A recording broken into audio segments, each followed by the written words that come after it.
Kabelnya belum dimasukkan. Udah. Assalamualaikum warahmatullahi wabarakatuh. Mustafa Muhammadin sallallahu alaihi wasallam semana sama wa dzurriyyati wa jalla syada salihin jalan fatul muqarrabin. Husni lam ali ma'sum sallallahu alaihi wasallam husna ba'na wa madina wa jadina sallallahu lillahi ta'ala lahumul fatihah. Bismillahirrahmanirrahim. Alhamdulillahirabbil alamin arrahmanirrahim. Iyyaka na'budu wa iyyaka nasta'in ihdinas siratal mustaqim. Bismillahirrahmanirrahim. Halaman 53. Al-misalus sadis, persoalan yang ke-6. Hal tajuzu, adakah boleh apa ziaratul kuburi, ziarah kubur? Ini tentang ziarah kubur yang sebagian orang biasanya dari kalangan tertentu menganggap ziarah kubur itu bid'ah atau bahkan syirik. Karena dianggap ziarah kubur itu minta pada kuburan. Boleh enggak ziarah kubur? Ziaratul kuburi utawa ziarah kubur iku tujizuha, membolehkan ing ziaratul kubur sapa madzhabul muslimin, mazhab Islam. Kulluha, seluruhnya. Kalau keterangan di sini semua mazhab Islam, terutama kalau dalam Islam sebetulnya Syiah. Syiah itu justru sangat luar biasa kalau ziarah kubur. Itu membolehkan. Hukumnya boleh. Kalau dalam hadis, masih ingat hadisnya? Nahaitukum an ziyaratil kubur fazuruha. Dulu kata Nabi, saya pernah melarang ziarah kubur. Tapi sekarang fazuruha. Sekarang silakan Anda ziarah kubur. Kalau kita belajar usul fikih, fazuruha itu menggunakan fi'il amar. Secara umum fi'il amar itu menunjukkan perintah.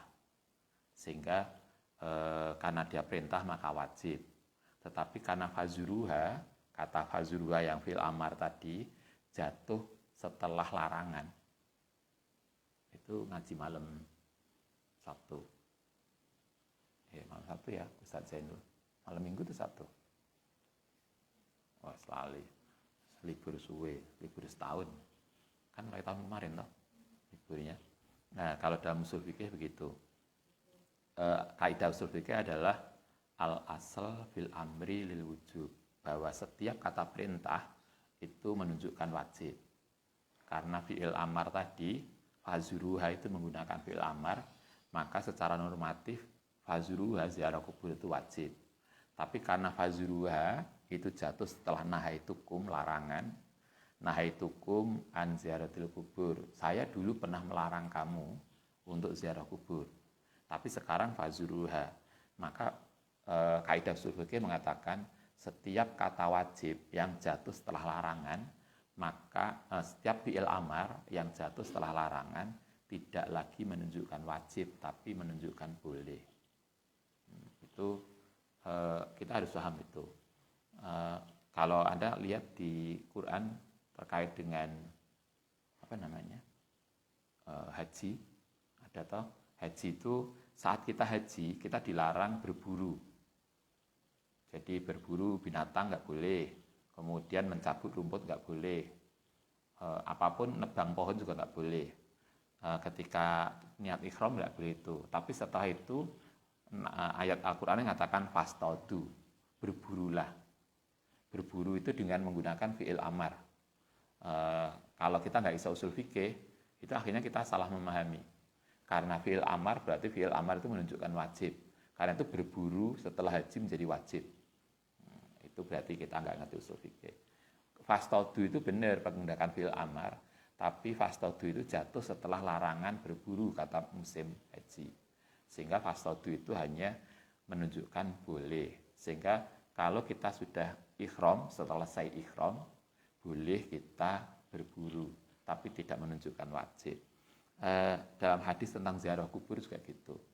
Dulu Nabi pernah melarang, tapi kemudian memerintahkan. Maka perintah ziarah kubur tidak menunjukkan wajib, tapi boleh. Jadi itu artinya ziarah kubur itu hukum asalnya itu boleh. Nanti bisa kemudian bisa menjadi sunnah. Atau bisa juga menjadi dilarang lagi karena lihat konteksnya. Kalau kita ziarah kubur untuk minta ke kuburan, maka nggak boleh. Tapi kalau ziarah kubur untuk kepentingan lain yang secara syariat boleh, maka menjadi boleh.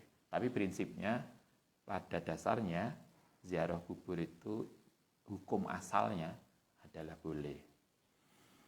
Wa tasrahu lan menjelaskan sapa madzhabul muslimin lizairi untuk orang yang ziarah adabaha ing etikana ziarah kubur. Bahkan bukan hanya mengatakan ziarah kubur itu boleh, para imam madzhab juga menjelaskan etika ziarah kubur. Ziyadatun balhiya, bahkan ziarah kubur iku mandubatun, disunahkan. Awalnya boleh, koyok kita nikah. Nikah itu hukumnya apa? Sunnah. Pada dasarnya nikah itu sunnah. An-nikahu sunnati, bahwa nikah itu sunnah. Tapi ada juga yang wajib. Kalau Anda sudah pengen banget nikah, terus gak bisa mikir, usah skripsi, terus gak bisa kepikir. Kemarin ada santri senior ketemu di kampus. Dia punya santri junior, tapi bukan junior, tapi udah di atas Anda. Dia mahasiswa S2. Setiap hari itu ngechat Bunyai. Bunyai kalau pengen nikah dengan Mbak Santri. Terus dina itu ngechatnya sampai telu. Kalau di chat nggak dijawab, ditelepon Bunyai ini. Dia itu tiap hari sampai Bunyainya itu sumpah nggak bolak-balik di chat sampai. Kemudian ketemu Ustadz di kampus. Bunyai itu bilang, bisa nggak ini didampingi psikologi? Ben nggak nikah. Ini karena dia masih kuliah S2. Maunya Bunyai kan selesai dulu S2-nya. Tapi ternyata anak S karena itu saya bilang, anu mawon nih dinikah nih mawon. Toh udah S2. Waktunya nikah, wis gak iso kepikir. Kuliah wis mumet. Nah, kalau sudah gitu yo enggak usah ditunda. Nunggu apa lagi? Timbang skripsi ini gak dadi, tesisnya gak dadi. Timbang delok kucing ketok wong wedok. Misalnya delok neng pasar semua kelihatan cantik. Wis pokoknya pikirannya itu nikah karo Mbak Santri. Itu luar biasa. Kalau isu ngono yo bukan lagi sunnah, bukan lagi boleh, tapi menjadi wajib toh. Tapi ada juga yang nikah itu menjadi haram kalau niatnya dendam. Kayak film apa itu? Sinetron ya. Seorang laki-laki niat nikahi seorang perempuan karena ingin membalas dendam keluarganya. Sehingga akhirnya istrinya nanti akan disiksa di dalam itu. Nah, kalau itu maka nggak boleh. Ziarah kubur juga begitu. Awalnya boleh, tapi kalau di dalam kitab ini Mbah Ali Maksum bukan hanya sekedar boleh, kemudian naik satu tingkat menjadi mandubah, sunnah. Ziarah kubur itu bisa menjadi sunnah lil i'tiadi untuk mauidhah, untuk mengambil pelajaran. Kalau kita ke kuburan tujuannya untuk mengambil pelajaran, untuk mencari hikmah, maka menjadi sunnah. Anda masih ingat statementnya Ali bin Abi Thalib, kafa bil mauti mauidhah. Cukuplah kematian itu menjadi mauidhah untuk kita. Anda pernah lihat orang mati? Pernah lihat orang ngetut di kuburan toh? Cobalah Anda pikirkan. Kalau kita lihat teman kita wafat, kemudian dia usung di kuburan, kemudian dia dimasukkan liang lahat. Cobalah kita pikirkan, andaikan kita yang di situ. Itu kan? Andaikan kita yang dibaringkan di situ. Apa yang sudah kita lakukan? Apakah memang kita siap untuk di situ? Karena itulah kematian mestinya bisa menjadi mauidhah. Kalau niatnya adalah lil i'tiad untuk mauidhah, maka hukumnya sunnah. Wa tadhkuril akhirati wa tadzakuril akhirati, lan mengingat akhirat. Tadi kayak saiki dia yang mati, bagaimana kalau kita? Maka kalau kemudian seperti itu tujuannya, maka ziarah kubur menjadi mandub, disarankan, sunnah. Fatakunu, mongko ana biru yatul kuburi kelawan mendatangi kuburan min ghairi ma'rifati sahibiha, tanpa tahu siapa yang diziarahi.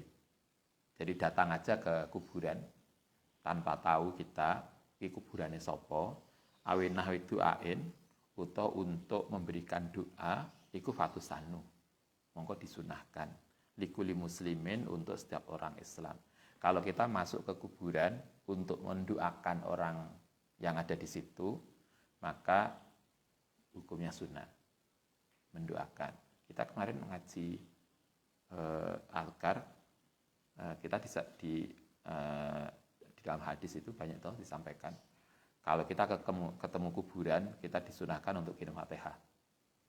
Jadi kalau Ustadz biasanya dimanapun kita berusaha lah, kita mau jalan kemana gitu ya. Kok di pinggir jalan ada kuburan, kita upayakan untuk kirim Fatihah untuk ahli kubur. Biasanya Ustadz untuk semua ahli kubur yang tadi Al-Fatihah. Di hadisnya kan kita disarankan gitu. Jadi kita disarankan untuk membiasakan kirim Fatihah untuk mereka. Kirim Fatihah itu adalah sedekah kita untuk mereka. Dengan kita ngasih sedekah pada mereka, maka mereka menjadi senang karena mereka menerima sesuatu yang sudah nggak bisa lagi dilakukan karena mereka sudah mati. Mereka nggak bisa amal. Karena itu ketika menerima Fatihah itu luar biasa. Nah, karena mereka senang itulah Allah kemudian insya Allah akan membalas. Karena kita sudah memberikan kesenangan pada orang, Allah akan membalas memberikan kesenangan pada kita. Nah, itu caranya. Karena itu kalau di sini dikatakan kalau ziarah kubur tadi niatnya linahwi du'ain untuk memberikan doa fatusanu mongko dihukumi sunnah. Au litabarukin utawa untuk tabarukan. Kita ziarah kubur untuk mencari berkah.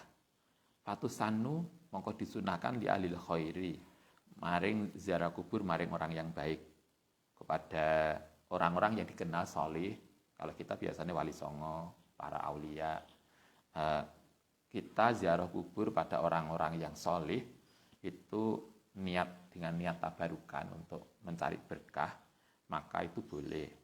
Di analahum krono mereka orang-orang ahli khair tadi fi barazahihim in dalam alam kuburnya tasarufatin mempunyai sesuatu yang bisa diberikan wa barokatin lan berkah. Karena orang yang kita tahu di dalam Al-Qur'an dikatakan orang-orang yang solih itu sesungguhnya tidak pernah mati.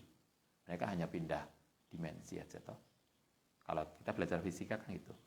Nah, itu mereka hanya pindah dimensi. Kita itu dimensi berapa? 3. Ada mode ruang dan waktu. Kita kemudian pindah ke dimensi lain di alam kubur. Dimensinya lebih tinggi. Jadi kan paling rendah itu kan dimensi empirik. Kemudian nanti naik ke dimensi yang lebih tinggi, yang lebih halus. Begitu naik seterusnya. Kalau di dalam hitungan logika fisika, dimensi yang lebih rendah itu tidak bisa melihat dimensi tinggi. Tapi dimensi yang lebih tinggi bisa melihat yang lebih bawah. Karena itulah Anda bisa paham kenapa setan itu bisa melihat kita dan mengganggu kita, tapi kita tidak bisa mengganggu setan. Karena dimensi dia lebih tinggi dari kita. Ya bodoh Anda logikanya. Kalau Anda itu SMA, orang ngerti dunia kampus. Tapi orang yang di dunia kampus kan paham SMA. Karena kita pernah di situ. Di sini dikatakan bahwa alam barzah mereka sebetulnya nggak mati, karena itulah mereka bisa mengalirkan barokah. Latuhso, layuso kan tidak bisa dihitung apa madatuha, hitungannya barokah. Jadi kalau kita ziarah kubur untuk orang biasa, hukumnya sunnah. Tapi kalau ziarah kubur untuk orang ahli khair, hukumnya sangat disarankan. Au adati hakin, atau untuk memenuhi kewajiban. Kasodikin, kayak teman, awaladin atau orang tua. Kalau kita anak, ziarah kubur ke orang tua itu menjadi wajib.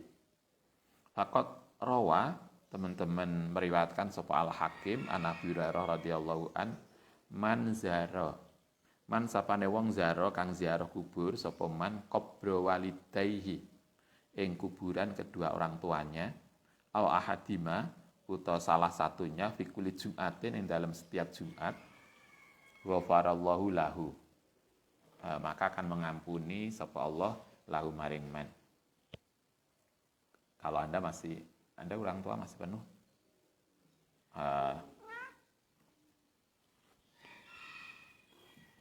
duduk sini.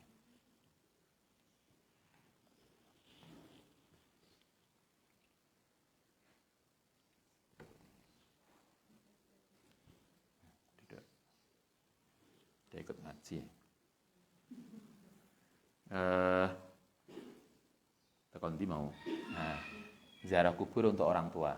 Biasakan kalau kita punya orang tua yang sudah wafat, ada yang di rumah yang orang tua kita sudah wafat, kita disarankan ziarah kubur ke orang tua itu setiap Jumat.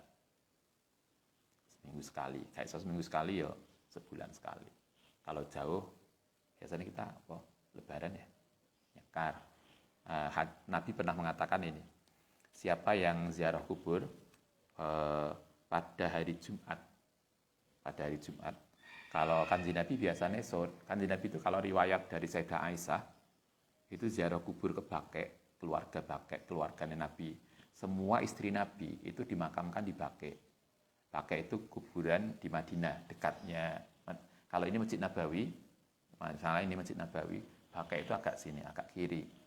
Kalau Anda umroh, Anda perlu ziarah ke Baqi'. Semua keluarga Nabi, sahabat Nabi, Khulafaur Rasyidin itu di Baqi', kecuali keluarga Nabi istri beliau Sayyidah Khadijah itu di Ma'la di Mekah.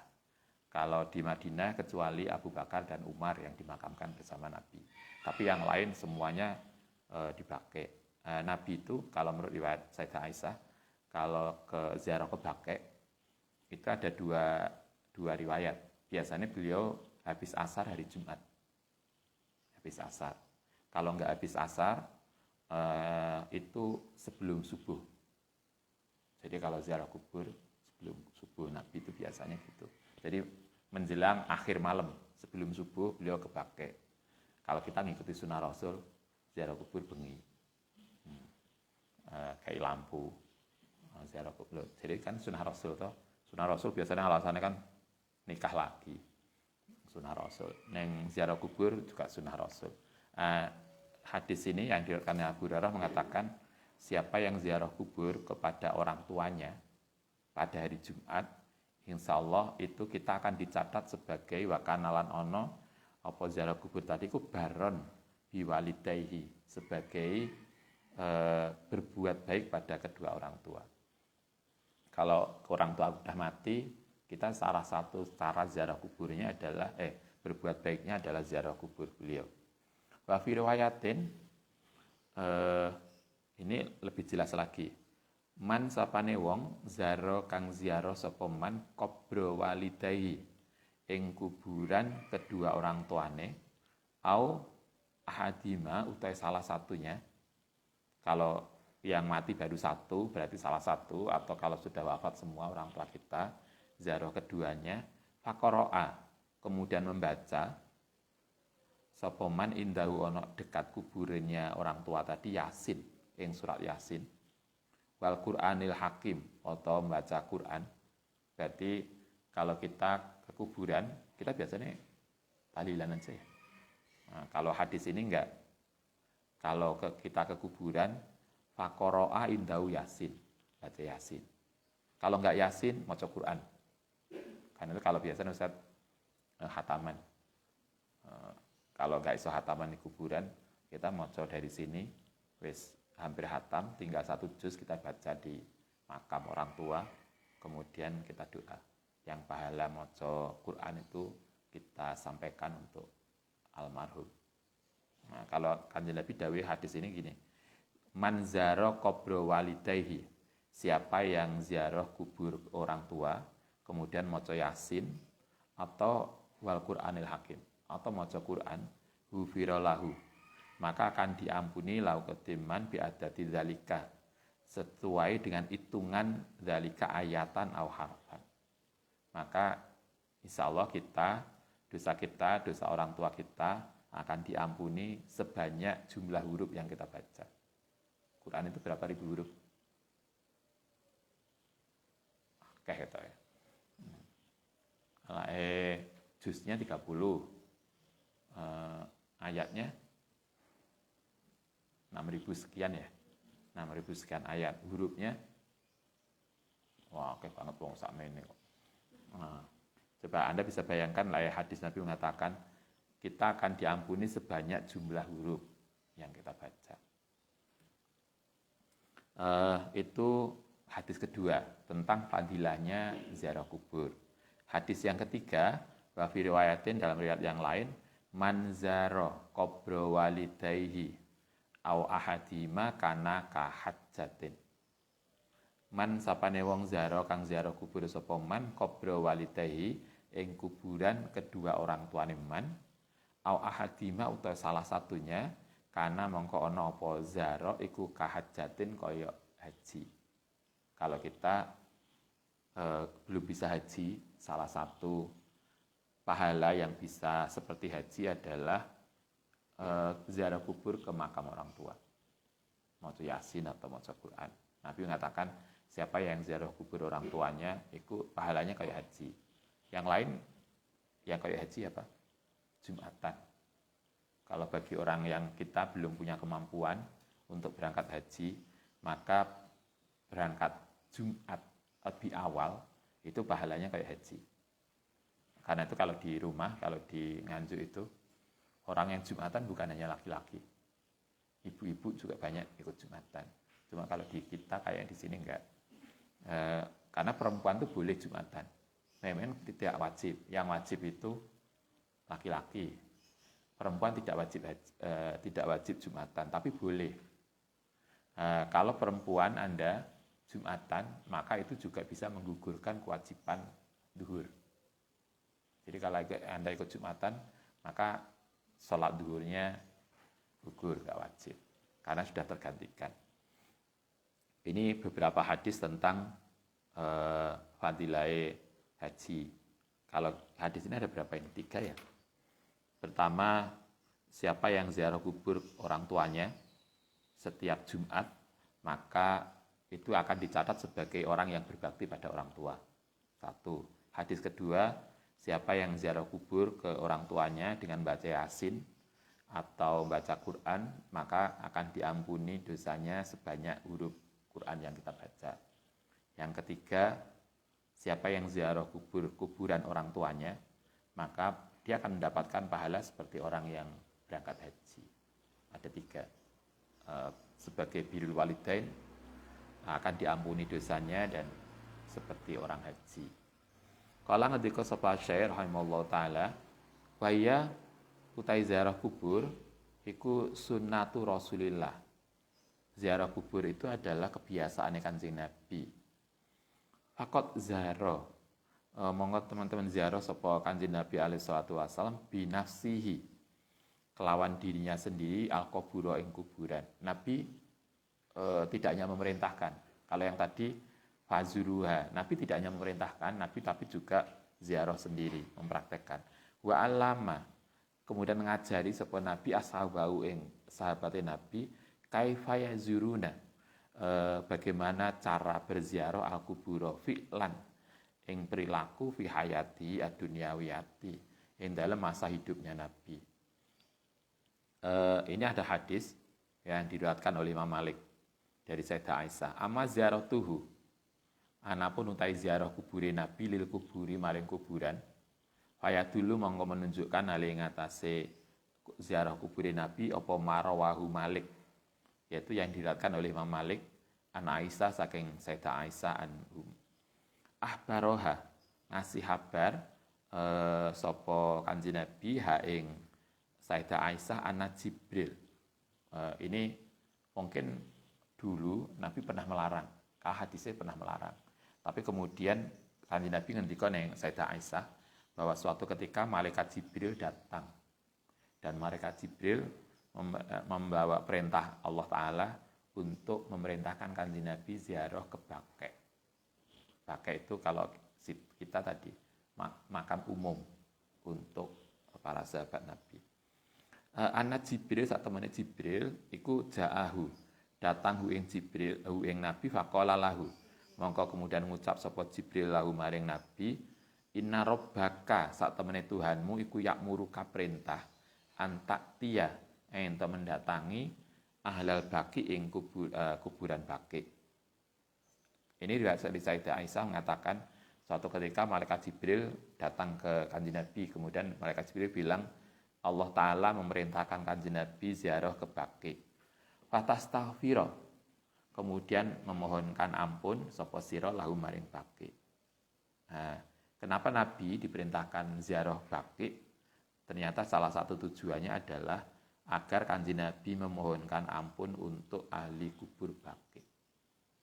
Jadi kalau kita ziarah kubur, salah satu yang bisa kita lakukan adalah kita kan doa toh Allahumma ighfir lahum warhamhum wa'fu anhum. Kita memohonkan ampun untuk ahli kubur. Itu Nabi. Kita bisa juga begitu. Kita maca Yasin, kita maca tahlil di kuburan, salah satu pahalanya kita sampaikan ke ahli kubur. Lahum maring mereka wa anau sallallahu alaihi wasallam ikut ja'a teko al Baqi ing Baqi. Kanjeng Nabi karena itu kemudian datang ke Baqi faqala kemudian ndonga sapa Nabi wa atala lan lama kiamah ing berdiri. Kalau Nabi ketika beliau di Baqi, beliau tidak duduk memang. Nabi ketika di Baqi, kalau beliau ziarah kubur di Baqi, beliau berdiri. Nah, biasanya kalau kita di etikanya itu kita boleh duduk. Tempat yang disarankan kalau kita ziarah kubur itu di depannya jenazah. Jadi kalau ini jenazah kan ada brandnya ya, ada kiblat ya. Kita dari depan sini menghadap ke timur, bukan di belakangnya. Nah, itu etikanya begitu. Jadi memungkuri kiblat itu masih ingat itu yang kemarin ngaji apa itu berapa minggu kemarin. Sumarofa'a, kalau Nabi di Baqi beliau berdirinya lama karena beliau berdoa. Sumarofa'a kemudian ngangkat sapa Nabi yadaihi ing tangane Nabi salah samaratin 3 kali. Nabi kemudian berdoa ke arah Baqi untuk mendoakan itu. Ini kalau di Saudi nggak boleh. Kalau di Saudi kita di makam Nabi kemudian menghadap ke makam, kemudian berdoa menengadah tangannya nggak boleh, karena dianggap syirik. Kalau kita doa disuruh ngadep kiblat, nggak boleh ngadep makamnya Nabi. Biasanya diobrak-obrak sama askar, karena di depan makam Nabi kan banyak askar yang jaga. Sehingga kalau ada melihat orang kok berdoa langsung suruh pergi, nggak boleh. Nah, padahal Nabi justru mengajarkan, mencontohkan Nabi itu rafa'a yadaihi, mengangkat tangannya bahkan sampai salah samaratin, mendoakan untuk Baqi. Wa annaha sedune Sayyidah Aisyah radhiyallahu an iku qalat. Suatu ketika Sayyidah Aisyah pernah nanya ke Kanjeng Nabi, "Kaifa aqulu lahu?" Kaifa bagaimana aku lu ngucap sapa ingsun lahum. Ini etika ziarah kubur. Sayyidah Aisyah nanya ke Kanjeng Nabi begini, Kanjeng Nabi, kalau saya kemudian ikut ziarah kubur, apa yang perlu saya ucapkan? Kalau Anda ziarah kubur, itu etikanya kayak apa? Faqala kemudian dawuh sapa Nabi, kuli ngucapo sira assalamu alaikum ahlat diyar minal mu'minin wal muslimin wa yarhamullahu ta'ala al mustaqdimin minkum wal mustakhirin wa inna insyaallahu bikum lahikun. Itu doa banget ya. Biasanya kita cuma salam. Assalamualaikum. Wa inna insyaallahu bikum lahikun. Paling enggak itu. Nah, ini yang diajarkan Nabi cukup panjang. Assalamualaikum ahlat diyar. Kita biasanya assalamualaikum ya ahlal kubur. Nah, kalau redaksi yang dipakai Nabi, assalamualaikum ahlat diyar. Itu bahasanya. Minal mu'minin wal muslimin wa yarhamullahu al mustaqdimin minkum wal mustakhirin Wa inna insyaallahu bikum lahikun. Itu salam. Kalau kita cukup assalamualaikum, kalau sesama yang masih hidup. Nah, ini salam yang diajarkan oleh Nabi kepada kita kalau kita ziarah kubur. Assalamualaikum ahla diyari, ahli desa, ahli kubur, minal mukminin wal muslimin, wa yarhamu, lan semoga mengasihi sapa Allah Ta'ala al mustaqdimin, yang orang yang lebih dulu, yang minggung saking sira, artinya yang mati lebih dulu, wal mustakhirin, dan orang-orang yang mati belakangan. Kita semua mendoakan semoga Allah memberi sifat kasih sayang terhadap semua ahli kubur, baik yang dikubur masa dulu maupun sekarang. Wa inna lan sedune kita insya Allah bikum lahikun bakal nyusul. Insya Allah kita akan mati juga. Bahkan ruwiyah diriwayatkan saking Sayyidatina Aisyah, saking Sayyidah Aisyah, ana ziaratal baqi. Satemene ziarah baqi iku kanat ana apa ziarah iku adatan menjadi kebiasaan lin Nabi.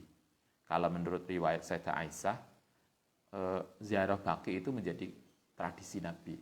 Nabi sering maksudnya. Tadi yang Ustaz sampaikan, kalau kita ngaji di beberapa kitab hadis, riwayatnya ada dua. Nabi itu diriwayatkan kalau ziarah baqi itu asar, hari Jumat. Karena itu kita mengikuti biasanya Kamis sore ya. Kamis sore atau Jumat sore. Itu bukan tanpa dasar, karena Nabi melakukannya begitu. Yang enggak biasa itu yang kedua.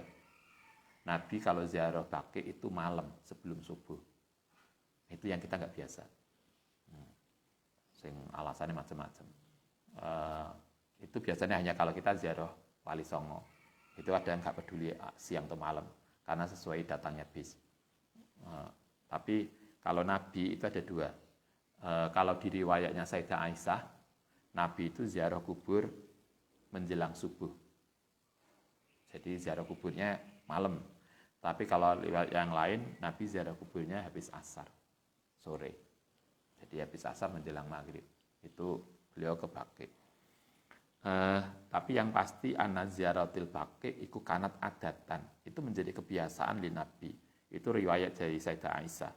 Wa hadza iku lahduha kana ana sapa Rasulullah sallallahu alaihi wasallam itu kulama kanat nalikane ana apa lailatuha ing dalem malamnya Sayyidah Aisyah min Rasulillah yahruju. Ini yang terjadi begini, kalau Nabi pas malam itu giliran ke rumah Sayyidah Aisyah, karena Nabi itu setiap hari tidur beliau pindah. Kayak kita kan istiqomah. Turunin kamar padha toh. Kan Anda kan enggak turu kamar di satu pindah besok di dua kan enggak. Di satu ya di satu. Kalau yang pojok mesti yang pojok. Kalau Nabi tiap hari tidurnya pindah karena istri beliau banyak. Sehingga setiap hari pindah ke istri-istri beliau. Kata Sayyidah Aisyah, setiap Nabi itu tidur di rumahnya Sayyidah Aisyah, maka yang sering terjadi menjelang akhir malam, beliau keluar ke baqi. Ini ceritanya Sayyidah Aisyah. Beliau hanya meriwayatkan ketika Nabi ada di rumahnya Sayyidah Aisyah.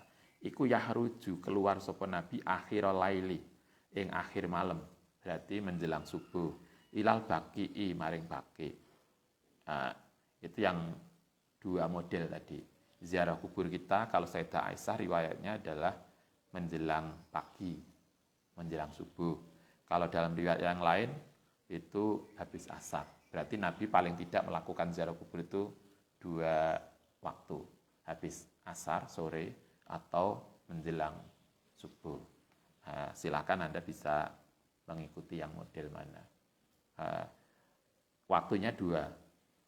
Kemudian Nabi menggunakan salam ini. Assalamualaikum daro qaumin mukminin wa atakum ma tu'aduna ghadan muajjalun. Ini beda. Kalau tadi yang sering kita ikuti yang model tadi, yang dari Sayyidah Aisyah tadi. Assalamualaikum ya ahlad diyar minal mukminin wal muslimin ahamallahu dan seterusnya. Itu yang sering kita populer yang sering kita gunakan. Kalau yang kedua, ini salam juga yang diberikan Nabi kalau beliau ke Baqi menjelang pagi, menjelang subuh. Doa salamnya beda. Assalamualaikum daro qaumin mukminin wa atakum ma tu'aduna ghadan. Mu'ajjaluna wa inna insyaallah bikum hakim. Kemudian ada ditambahi Allahumma maghfir li ahlil Baqi ghurqat.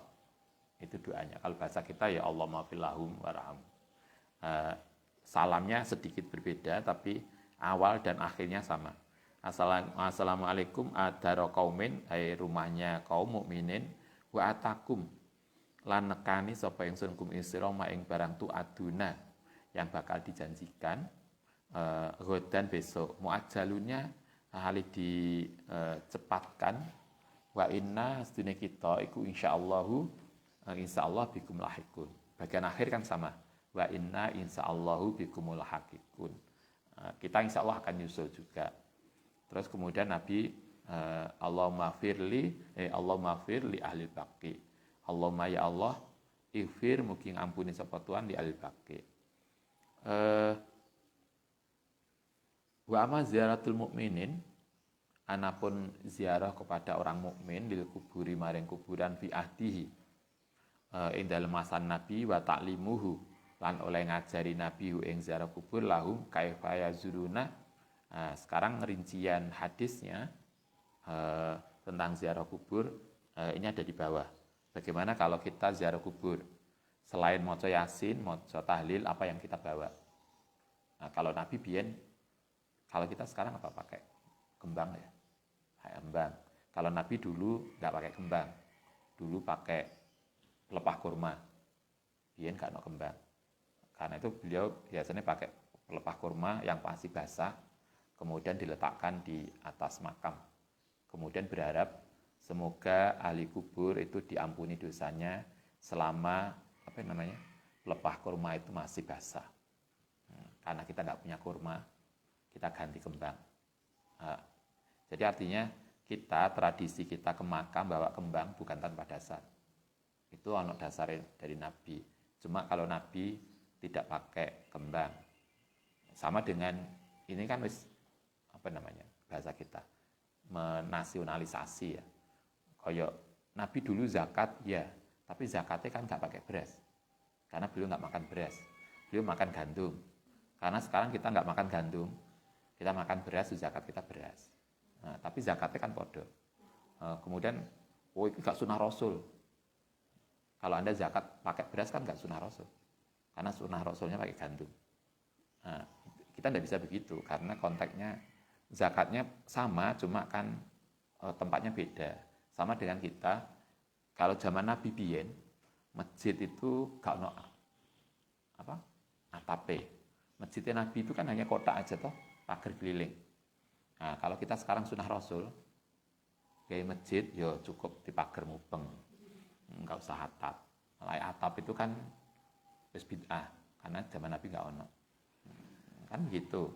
Jadi kita mestinya cukup pintar karena konteksnya memang tidak sama. Tapi prinsipnya masjid itu ada tempat ibadah. Maka yang harus kita lihat ada prinsip tempat ibadah. Nanti bagaimana konteksnya kan beda. Kalau kita konteksnya masjid itu biasanya kalau di Jawa itu atapnya susun 3. Kenapa 3? Itu kearifan lokal kita.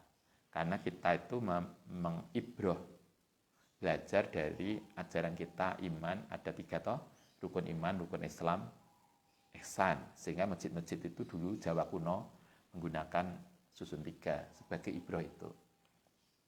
Di Eropa, di Timur Tengah, masjid itu tidak pakai atap 3, tapi pakai kubah. Tapi kubah itu bukan tradisi Arab. Kubah itu tradisi Eropa untuk gereja. Sehingga kalau masjid itu pakai kubah, sesungguhnya kita niru gereja. Tradisinya kan begitu. Tapi kadang kita lupa. Kemudian bangga masjidnya kubah besar. Padahal kubah itu bukan tradisi Arab, bukan Islam. Karena itu Anda lihat kalau di Eropa, gereja-gereja itu kan modelnya begitu. itu khas mereka yang kemudian diadopsi. Artinya kan yang harus kita lihat adalah prinsip dasarnya kayak apa. Oke, besok kita lanjutkan bagaimana etika, bagaimana cara ziarah kubur yang diajarkan oleh Nabi. Al-Fatihah.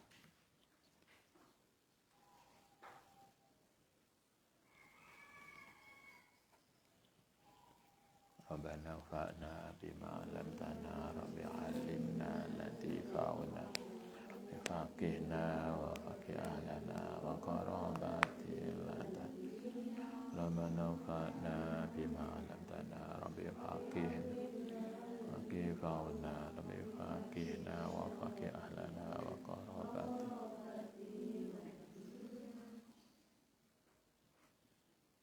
Assalamualaikum warahmatullahi wabarakatuh.